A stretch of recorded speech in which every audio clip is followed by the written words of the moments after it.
Sajak cinta ditulis pada usia 57.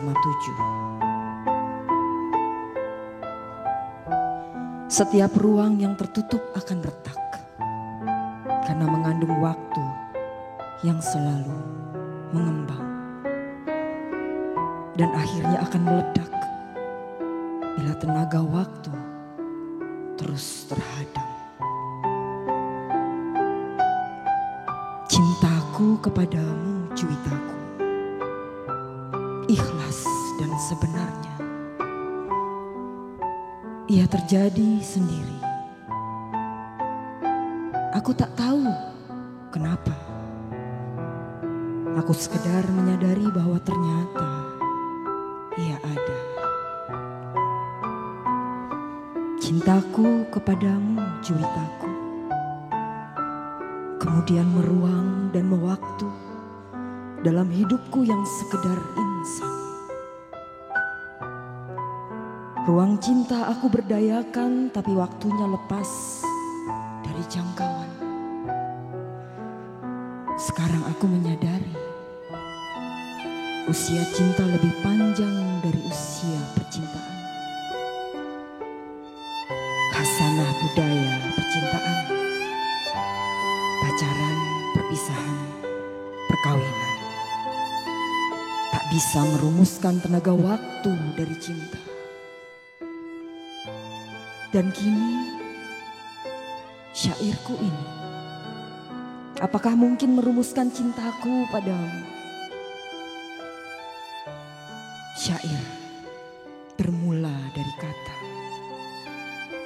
dan kata-kata dalam syair juga meruang dan merwaktu. Lepas dari kamus, lepas dari sejarah, lepas dari daya korupsi manusia. Demikianlah, maka syair ini berani mewakili cintaku kepadamu.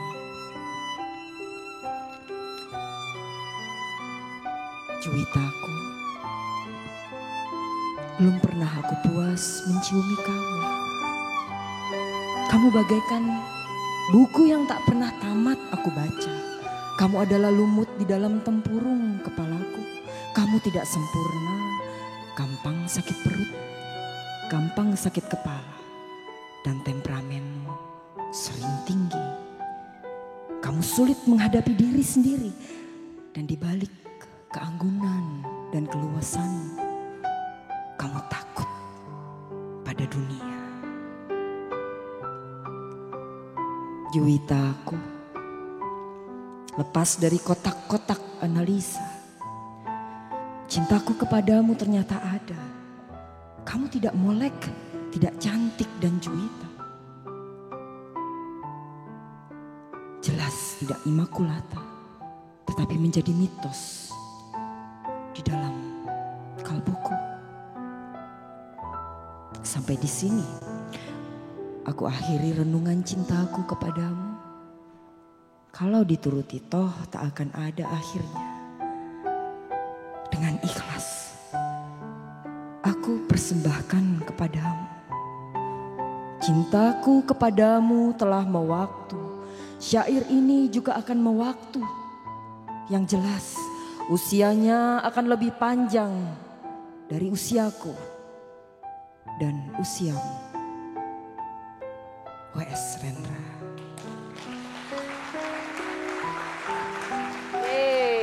Sekali lagi Syaina Febrianti. Wow. Keren banget. Keren sekali. Kan aku bacanya. Kenapa? Keren banget puisinya. Banget, keren banget. Dan aku tahu itu untuk siapa. Untuk siapa sih kalau boleh tahu? Siapa ya? Siapa ya? Ini ditulis oleh Mas Willy saat memang berusia 57 tahun. Betul. Dan ini memang ditujukan untuk saya. Mbak Ida. Dan tadi aku bilang, kemudian. Dan tadi kita bisik-bisik waktu Ina baca, kamu gampang sakit perut, Ya. sakit kepala, dan temperamen. Kita bener itu ya? Bener. Banget ya, udah kita suka mulas sakit perut, kepala pusing, temperamen, kadang-kadang pengen tempeleng orang ya. Aduh. Ampun Lai, ampun Lai.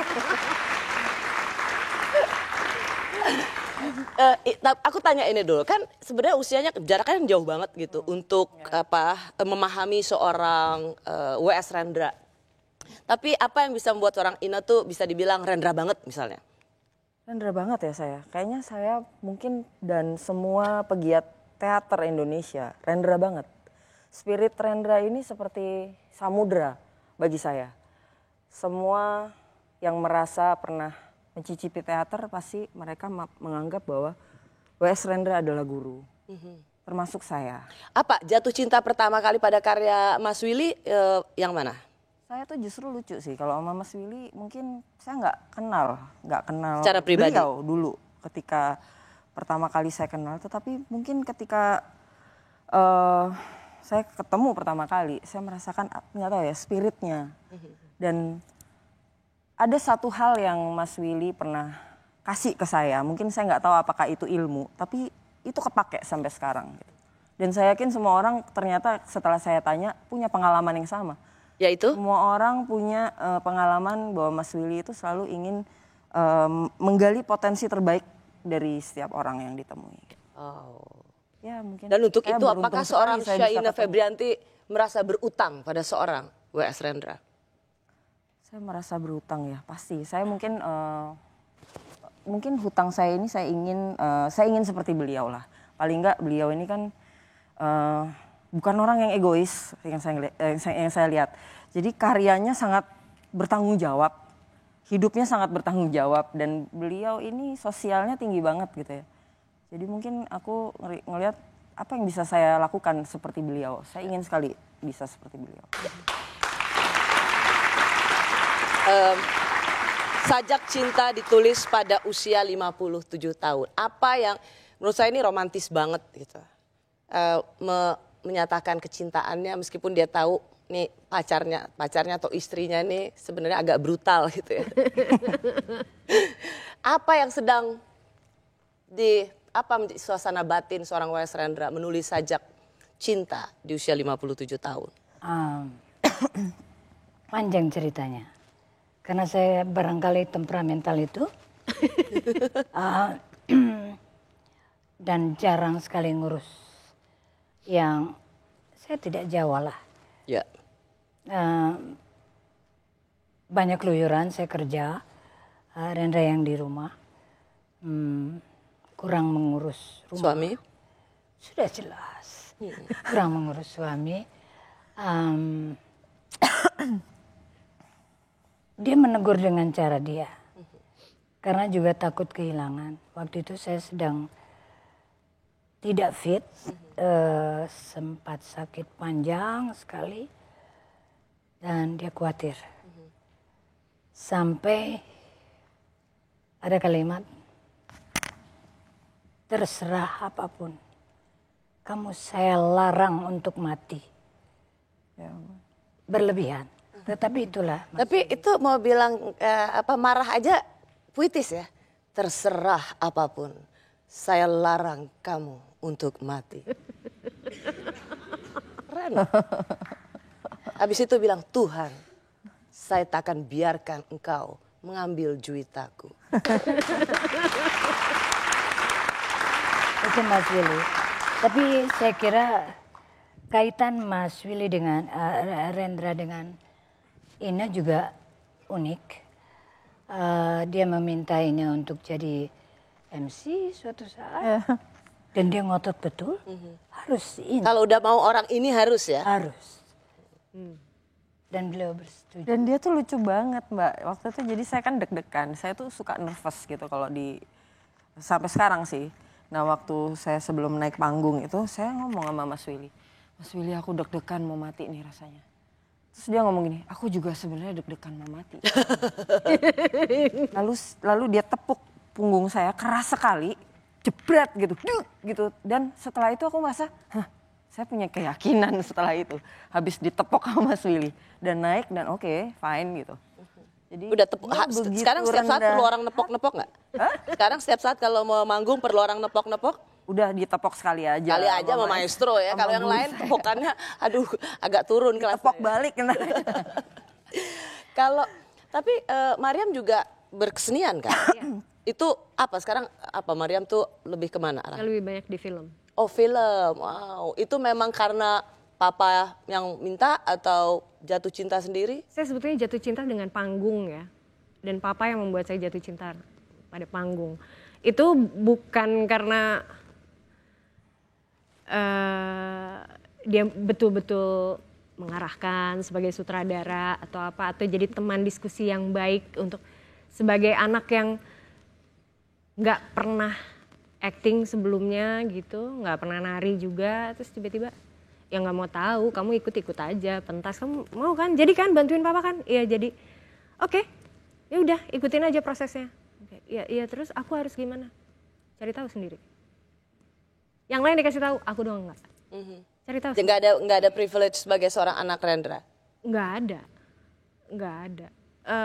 Dan dia tahu setiap orang, setiap anak aja, dia perlakukan sesuai dengan kebutuhan anak itu gitu. Dia tahu betul kecenderungan anaknya yang ini bagaimana, yang itu gimana. Tentu jadinya beda-beda. Dengan kasih sayang yang sama. Mbak Ida, di anak-anak ada yang nulis puisi juga nggak? Ikutin Mas Willy? Ada. Anak saya yang besar, Isayas, dia menulis juga puisi, sudah 2 kumpulan. Lalu Naomi. Wow. Naomi juga menulis. Kalau kita bicara soal merayakan seorang Wes Rendra hari ini, menurut Mbak Ida apa yang harus kita rayakan dari seorang Wes Rendra? Diri kita sendiri, karena dia mewariskan begitu banyak pelajaran mencintai, cinta. Mas Willy itu pecinta ulung, luar biasa. Dia mencintai manusia, mencintai hidup, mencintai kehidupan, mencintai semuanya. Dan Mas Willy orang yang sangat mudah memaafkan. Ya. Kalau sebagai anaknya apa yang menurut di tengah perayaan tentang seorang Wes Rendra, menurut kamu apa yang harus dirayakan? Hidup. Bagaimana kita berani untuk hidup dan menghadapi hidup. Itu sih yang paling penting. Dalam puisinya kan Mas Willy itu kan selalu juga meskipun dia bisa sangat romantis tapi bisa juga sangat galak begitu. Apakah juga ini 2 pribadi yang ditampilkan seorang Wes Rendra dalam kesehariannya? Ya begitu bisa sangat manis tapi begitu bisa juga sangat nyebelin. Bisa sangat galak atau sepenuhnya sebenarnya lepas dari apa yang selama ini ditampilkan dari puisi-puisinya? Terutama ya, kalau galak itu ketika sedang kreatif dan ingin mengungkapkan sesuatu tuh kayaknya ada yang nggak tepat apa ya gitu. Nah inilah teman berantemnya. Satu-satunya teman berantem yang mungkin bisa paham ya maksudnya apa gitu dan isi berantemnya apa, cuma betul-betul mereka berdua yang berantem. Apa yang paling legend menurut kamu di antara mereka berdua? Alhamdulillah saya nggak inget karena waktu itu saya tinggal di Bandung kan dengan kakek nenek saya. Jadi ketika datang mereka sedang proses latihan untuk sebuah pentas waktu itu, terus berantem persoalan artistik. Saya nggak paham apa waktu itu karena masih terlalu kecil juga. Saya nggak ngerti. Saya milih minggir aja deh, main aja daripada dengerin mereka. Gitu. Berdua. Tapi pasti urusannya artistik. Pasti soal urusannya kerja seninya yang terkait dengan aktivitas seni. Setiap hari. Setiap hari pasti berantem sama Mas Willy? Pasti berantem. Wah, kok bangga ya? Bangga sekali. Oke. Soalnya yang dibahas tajuk rencana, headlines, berantem terus. Oh, jadi bukan berantem soal makanan gak enak, rumah berantakan. Makanan nggak pernah dikomplain. Oke. Karena saya Kita yang chef. komplain masakannya dia ya sebenarnya. Ya. Jadi berantemnya itu over the headlines, terus tajuk rencana, soal-soal isu politik. Sosial politik. Sosial ekonomi, politik. hukum. Berantemnya situ. Oke. Ibaratnya kira-kira Mas Willy pemerintahan, Mbak Mbak Ida ininya oposisinya gitu kira-kira ya. Ya harus dibalik juga. Oke, atau Mbak yang income pemerintah dia yang oposisi gitu ya.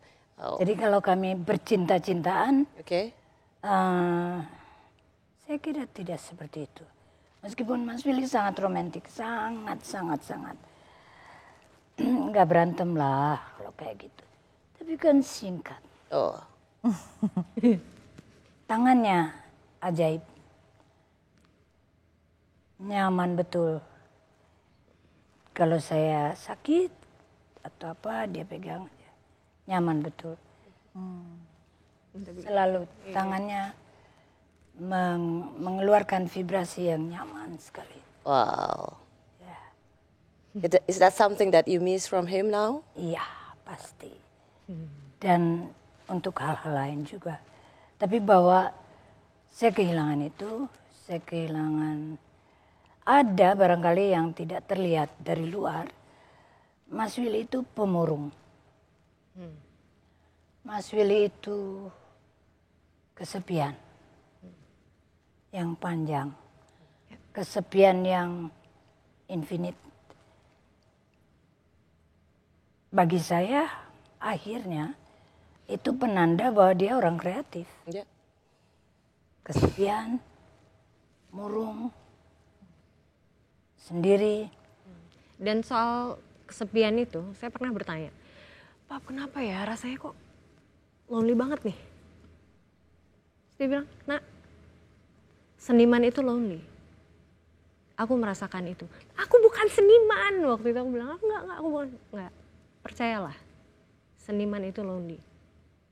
Dan itu emang ada rasa kesepian yang nggak bisa didefinisikan gitu kayaknya ya. Wow. Selain membuat orang tersayat dengan rangkaian kata cintanya, puisi Rendra juga bisa sangat galak dan garang ketika berbicara tentang politik dan ketidakadilan. Aku menyaksikan zaman berjalan berkalang kabutan. Aku melihat waktu melaju melanda masyarakatku. Aku merindu wajahmu dan aku melihat wajah-wajah berdarah para mahasiswa. Kami kembali saat lagi.